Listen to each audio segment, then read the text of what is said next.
Youth nation દ્વારા ગણતંત્ર દિવસના રોજ આયોજિત ડ્રગ્સ અવેરનેસ કાર્યક્રમ યોજાયો। કાર્યક્રમના વિશેષ રૂપે ઉપમુખ્યમંત્રી હર્ષ સંઘવી તથા બોલિવૂડ એક્ટર અને મહાનુભાવો ઉપસ્થિત રહ્યા।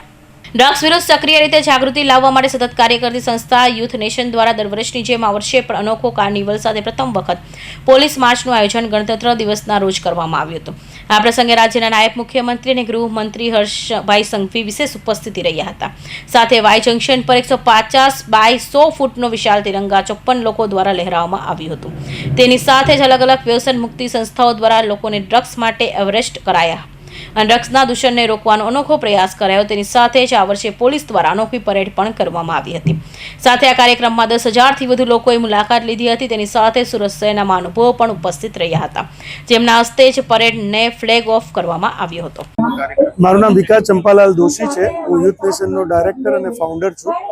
અમે 12 વર્ષ પહેલા યુથ નેશન ચાલુ કરેલું। એનો મેઇન હેતુ છે ડ્રગ્સથી શહેરને યુવાઓને દૂર રાખવાનું। અમે છેલ્લા 12 વર્ષથી અવેરનેસના પ્રોગ્રામ કરીએ છીએ।